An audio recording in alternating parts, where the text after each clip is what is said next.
This is Luke Vargas for Talk Radio News Service and Free Speech TV, bringing you more coverage from the DNC here in Charlotte. I'm pleased to be joined with Steve Grossman, the Massachusetts State Treasurer and former chairman of the Democratic National Committee. Steve, thanks for taking the time. Thrilled to be with you.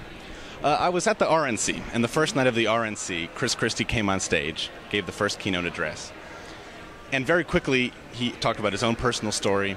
He started taking credit almost single-handedly for a lot of the things he's done in New Jersey. Then Deval Patrick, he wasn't the keynote speaker last night, but many people would say he, really stole the night.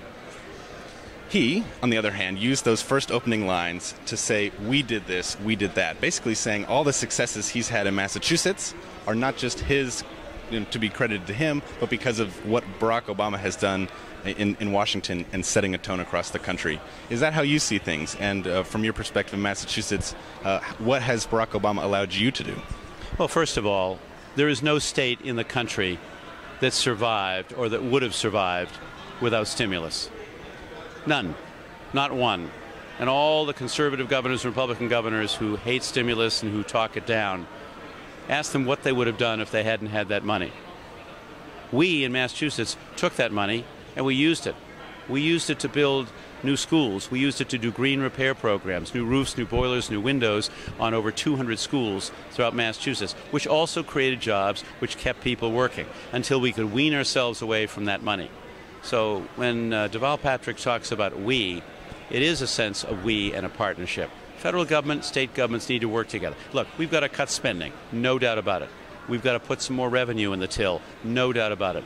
Deval Patrick presides now over one of the most successful states in the innovation economy in the entire country. We've created over 80,000 jobs in less than 2 years, and our unemployment rate is just hovering above 6%. So something we're doing with the benefit of what happened during the worst days of the worst economic crisis in 75 years has given us the foundation on which to build. And that's really what Barack Obama needs to do on Thursday night. To say to the American people, I built a foundation, it's not as good as it needs to be, I need 4 more years to finish the job. He, as my father would say, it was a great salesman. Barack Obama needs to ask for the order and ask the American people to give him the ball for another 4 years. Do you see Barack Obama starting to defend some of the things that maybe his campaign wasn't so quick to embrace early on? I think about the line Obamacare is being used even today inside the convention center. People are saying, yes, we love this term because Obama does care. Whereas early on, that term, they sort of ran away from that term a little bit early on. So would you agree with the approach that I've seen Rahm Emanuel use and what Deval Patrick used yesterday, saying we need to defend these policies as much as we can, even if Republicans have tried to vilify stimulus, if they tried to vilify increased infrastructure spending? You say stand right by them. I wouldn't even accept the word defend as the right word, because defend implies that you're being defensive about something, that you have something to be defensive about. Could economic growth have been better? Do we want better economic growth? Do we want more jobs than 4.5 million over the last 29 months? Absolutely, we want to have more jobs. But the fact of the matter is, when you set a foundation and when you invest for the future, somebody said last night, you can't be pro-business without being pro-education. That's a really important line. If we don't educate our kids, you don't have the resources, the human capital to be able to grow and develop and flourish. So I don't think we have to defend anything. 150,000 small businesses, got over $80 billion of capital from the Small Business Administration. Credit was frozen in 2009 for small businesses. I am a small business person before I became treasurer. Ran a business for 36 years. We couldn't borrow easily back in 2009, and a lot of small businesses, their knees were knocking together. So this is really about going out there and telling the story.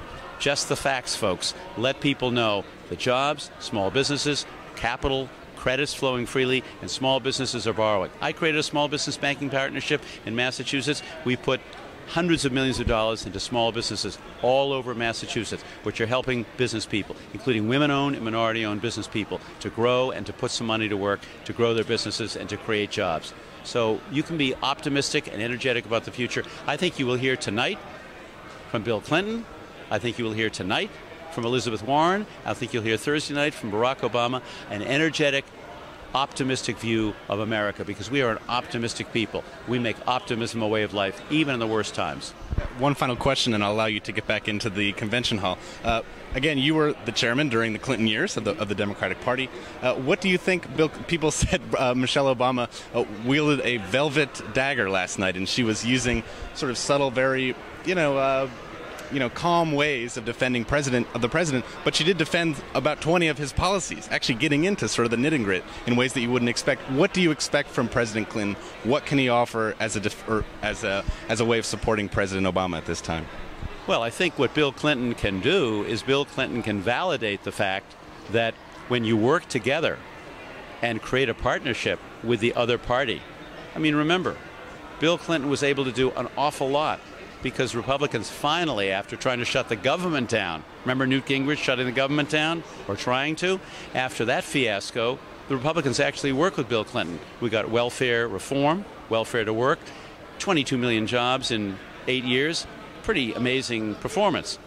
The American people do not want politicians to fight. They want politicians to work together. They want people to reach across the aisle. And that's, I think, what the president tried to do. He didn't get it on jobs. He didn't get it on stimulus. He didn't get it on Obamacare. But he will not fail to say, if we can work together, we can do extraordinary things.